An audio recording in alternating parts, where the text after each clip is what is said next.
आज हम बात करने वाले हैं 6 बड़ी डिफेंस अपडेट्स के बारे में जो भारत की बदलती सैन्य ताकत की एक साफ तस्वीर पेश करती हैं। तो चलिए शुरू करते हैं पहली खबर से। हाल ही में रिपोर्ट सामने आई हैं कि भारत अब 114 नए मल्टी रोल फाइटर जेट्स की खरीद की दिशा में आगे बढ़ रहा है और इस पूरे प्रोजेक्ट में राफेल एक बार फिर चर्चा में है। माना जा रहा है कि क्लॉज नेक्स्ट मंथ यानी अगले महीने कुछ महत्वपूर्ण निर्णय सामने आ सकते हैं। अगर ऐसा होता है तो ये डील सिर्फ एक खरीद नहीं होगी बल्कि भारत की एयर पावर को अगले स्तर पर ले जाने वाला कदम साबित हो सकती है। राफेल पहले ही अपनी क्षमता साबित कर चुका है और अगर नए वेरिएंट आते हैं तो ये वायुसेना की स्ट्राइक और डिफेंस दोनों क्षमता को और मजबूत करेगा। अब इसी के साथ एक और बड़ी खबर आती है, लेकिन इस बार आसमान से थोड़ा ऊपर, स्पेस सेक्टर से। इसरो ने गगनयान मिशन के लिए दूसरा इंटीग्रेटेड एयर ड्रॉप टेस्ट यानी इंटीग्रेटेड एयर ड्रॉप टेस्ट 2 सफलतापूर्वक पूरा कर लिया है। ये टेस्ट बहुत अहम था क्योंकि इसमें क्रू मॉड्यूल को हाई एल्टीट्यूड से गिराकर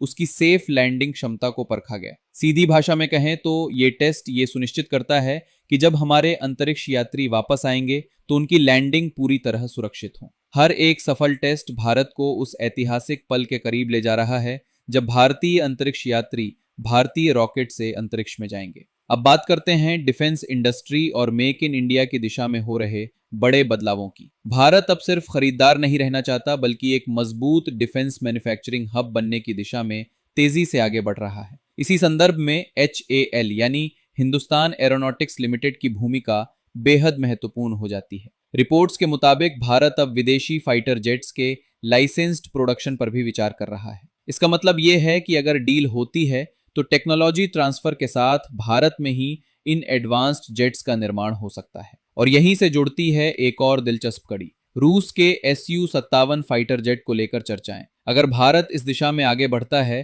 तो HAL अपनी मौजूदा इंफ्रास्ट्रक्चर का इस्तेमाल करके इस तरह के एडवांस प्लेटफॉर्म्स को मैन्युफैक्चर करने में सक्षम हो सकता है। ये सिर्फ एक डील नहीं बल्कि भारत की एरोस्पेस इंडस्ट्री के लिए एक बड़ा जंप हो सकता है। इसी बीच स्वदेशी प्रोजेक्ट्स भी लगातार आगे बढ़ रहे हैं। तेजस मार्क 1A और आने वाले मार्क 2 वेरिएंट्स पर काम तेजी से चल रहा है। खास बात यह है कि अब इन प्लेटफॉर्म्स में एडवांस मिसाइल सिस्टम्स जैसे मीटियर को इंटीग्रेट करने की योजना बनाई जा रही है। इसका सीधा मतलब है लॉन्ग रेंज एंगेजमेंट में भारत की क्षमता और भी खतरनाक होने वाली है। जब स्वदेशी फाइटर जेट्स में ऐसी एडवांस टेक्नोलॉजी जुड़ती है तो ये सिर्फ ताकत नहीं, आत्मनिर्भरता का भी प्रतीक बन जाता है। तो एक तरफ जहां भारत नए फाइटर जेट्स की संभावनाओं पर काम कर रहा है, वहीं दूसरी तरफ अपने स्वदेशी प्लेटफॉर्म्स को भी लगातार अपग्रेड कर रहा है। और स्पेस सेक्टर में गगनयान जैसी उपलब्धियां ये दिखाती हैं कि भारत अब हर डोमेन, एयर, स्पेस और इंडस्ट्री में